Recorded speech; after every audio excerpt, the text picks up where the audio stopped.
2차 세계대전 때 헤럴드 러셀이라는 군인이 전투에 참여했다가 포탄을 맞아서 두 팔을 잃고 말았습니다.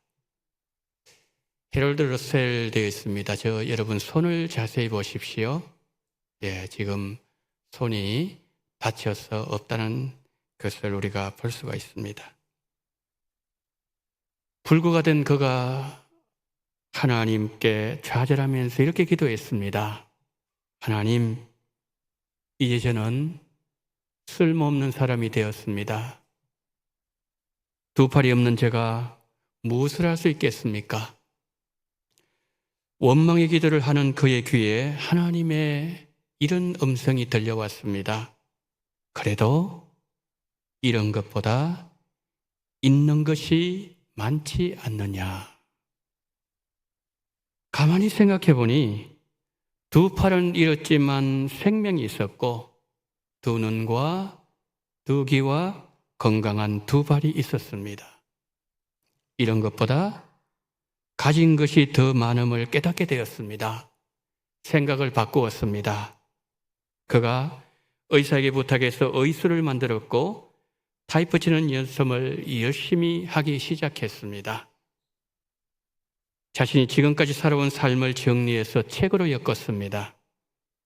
그 책이 베스트셀러가 되었고 영화로 제작되었고 그가 영화의 주연을 맡게 되었습니다.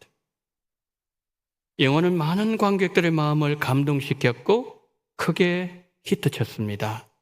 그 영화 제목이 우리 생애 최고의 해라는 영화입니다. 영화의 한 장면입니다.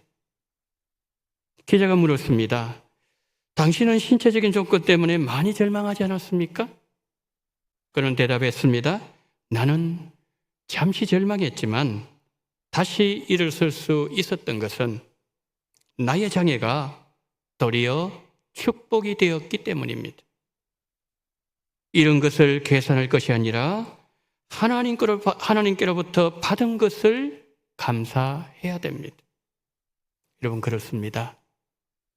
받은 은혜를 감사하고 주신 것을 감사하면서 사용할 때 하나님은 이런 것을 보상해 주실 것이고 감사하는 그 사람에게는 아름다운 미래를 열어주신다는 말씀이지요. 우리가 살아가는 세상에는 많은 문제가 있습니다. 쉽게 풀 수 있는 문제가 있는가 하면 아무리 힘쓰고 애를 써도 우리의 능력으로 안 되는 일들도 많습니다.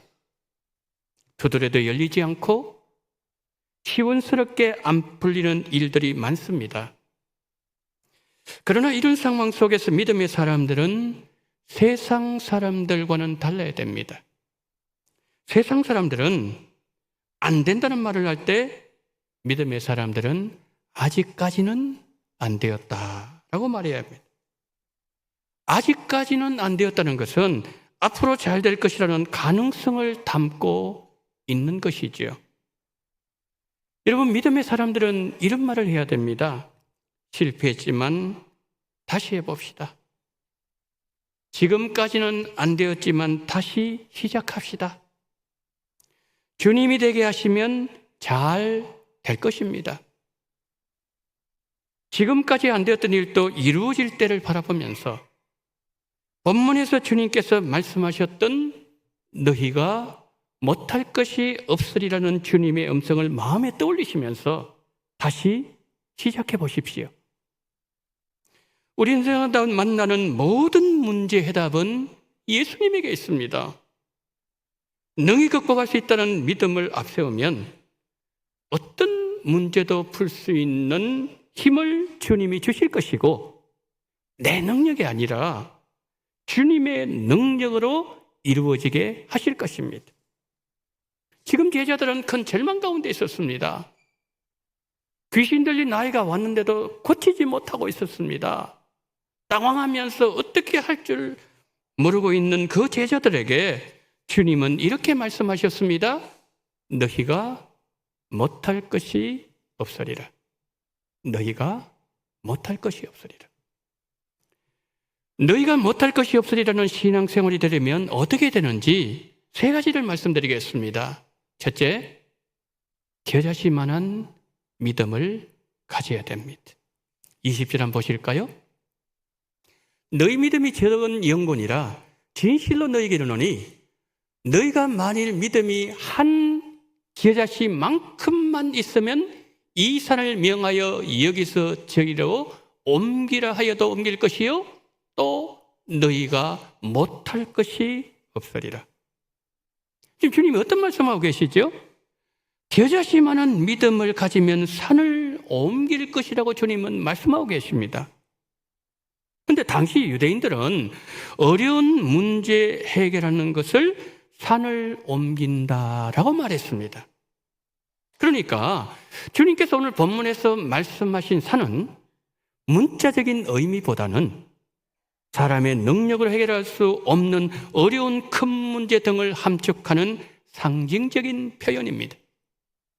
그러므로 산을 옮길 만한 믿음이란 말은 인간적으로 보면 불가능하게 보이는 문제들을 해결하는 믿음을 말하는 것이죠.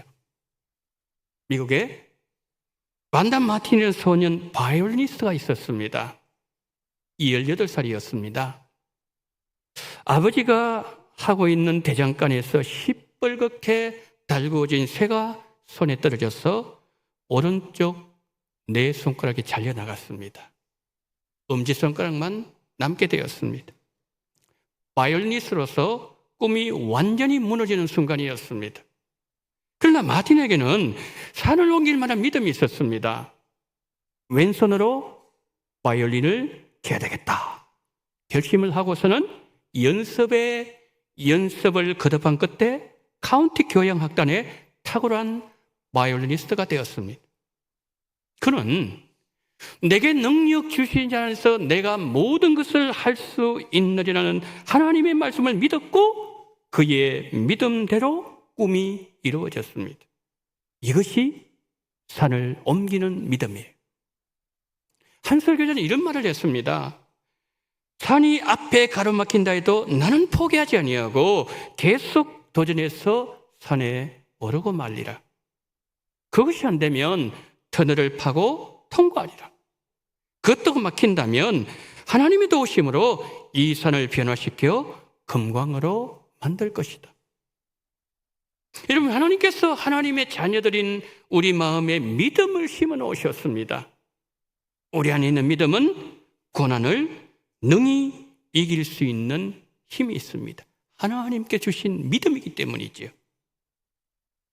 하나님께서 우리 마음에 심어 놓으신 믿음, 여러분 과소평가하지 마십시오.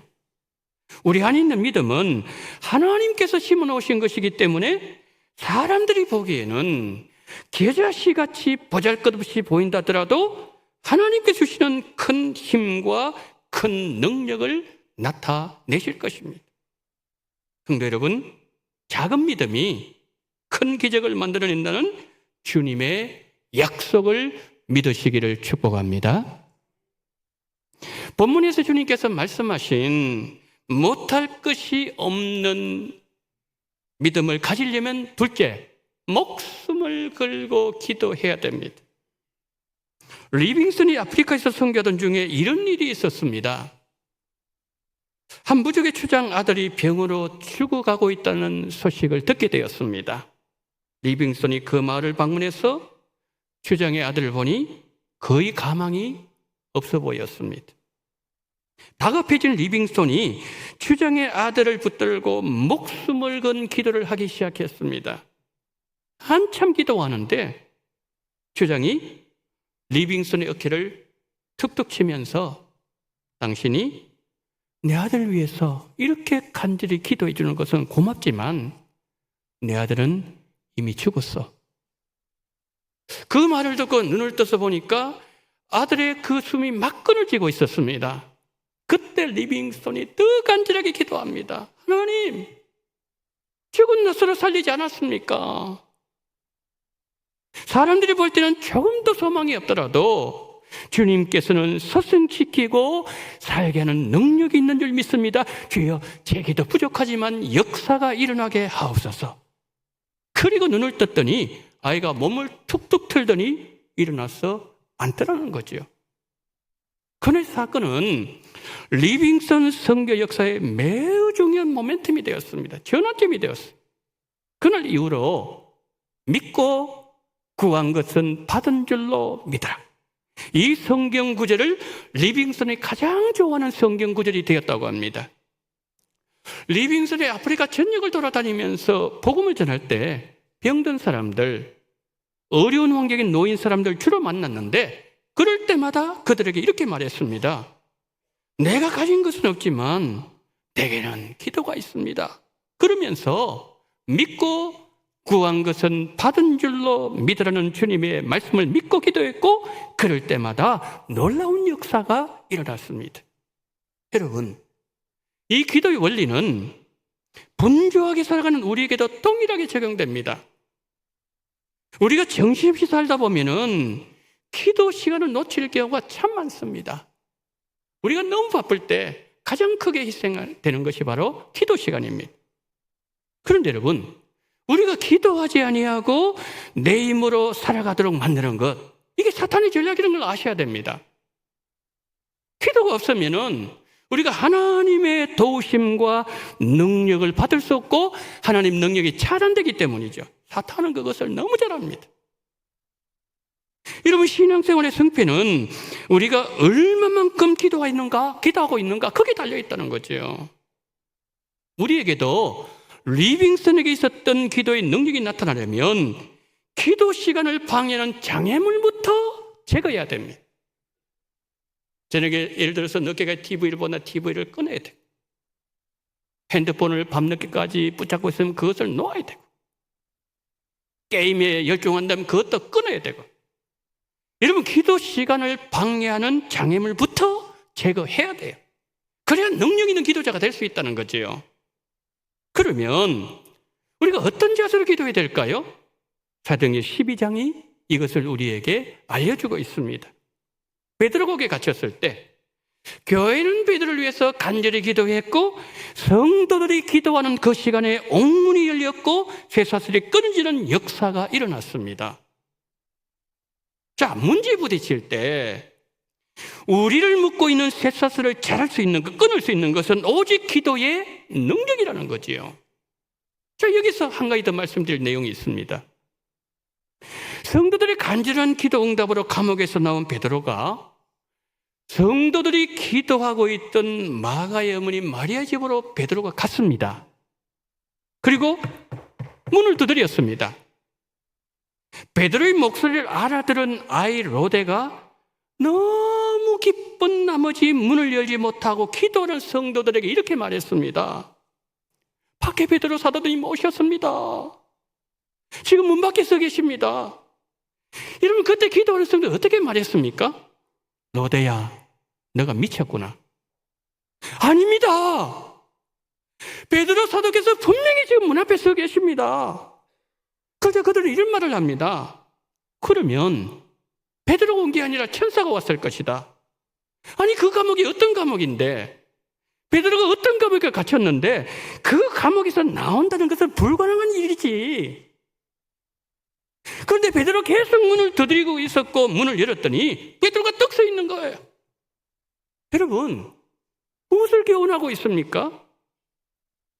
우리가 이루어지기를 입으로는 기도하면서도 마음으로는 그래도 안 될 거야.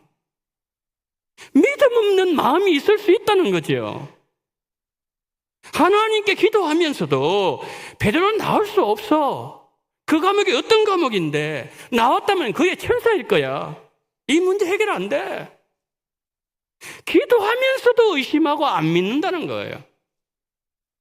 여러분, 우리 나이가 어른들의 불신앙을 부끄럽게 만들고 있습니다. 사랑하는 성도 여러분, 기도하실 때 의심하지 않는 은혜가 성도님들과 함께 하시기를 축복합니다. 마지막 세 번째, 너희가 못할 것이 없으리라. 이 신앙생활을 우리가 하려면은 셋째, 하나님의 능력에 접속돼야 됩니다. 마태복음 10장을 보면 예수님께서 제자를 부르실 때 귀신들을 쫓아내고 모든 병과 약한 것을 고치는 권세를 주셨다고 성경은 말씀하고 있습니다. 왜 그러셨을까요? 이 땅의 교회는 매일 마귀와 영적 전쟁을 해야 되기 때문이지요. 그래서 귀신을 쫓아내고 세상을 정복하는 권세를 제자들에게 먼저 주신 거예요. 여러분, 예수님의 권세에 접속된 사람과 예수님의 권세에 접속된 것처럼 흉내내는 사람 완전히 다릅니다. 예수님 만나셨습니까? 성령 충만 체험이 있으셨습니까? 하나님의 권세에 접속되셨습니까?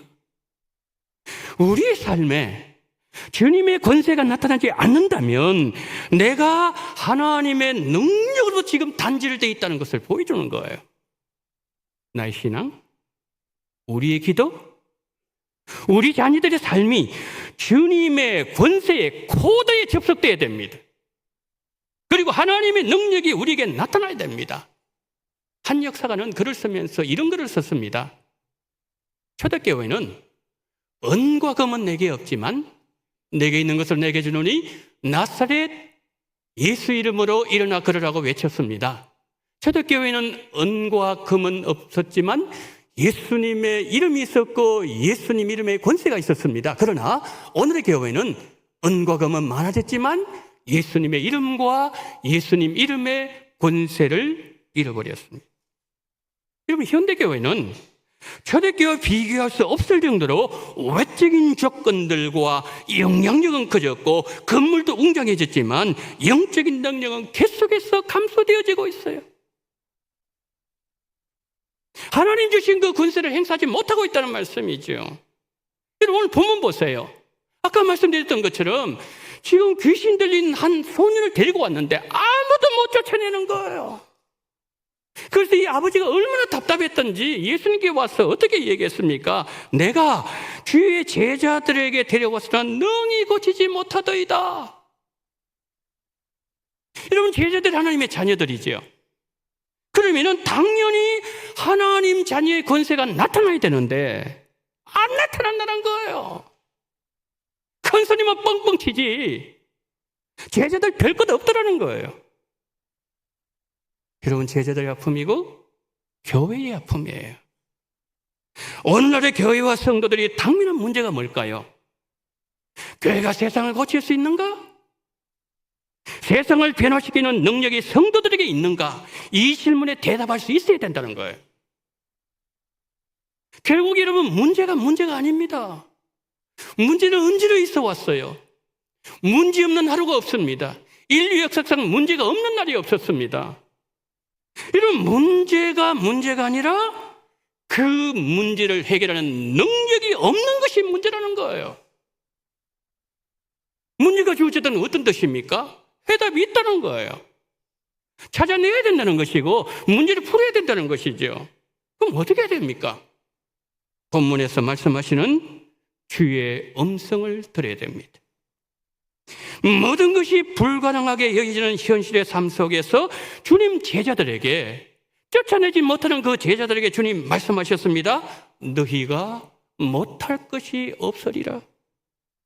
주님은 지금 우리에게도 너희도 못할 것이 없으리라 그렇게 말씀하고 계신다는 거죠. 그래서 여러분, 우리의 믿음이 너희가 못할 것이 없으리라는 믿음이 되기 위해서는 우리에게 세 가지가 있어야 돼요.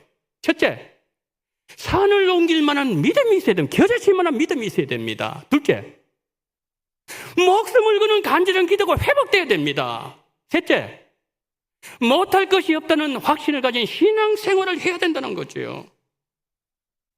여러분, 제자들 얼마나 비참합니까? 이 얘기를 듣는 제자들 너무 부끄럽지 않습니까? 저 제자를 데려갔더니 평소에 뻥뻥 큰 소리 치더니 제가 아무것도 못하더라는 거죠.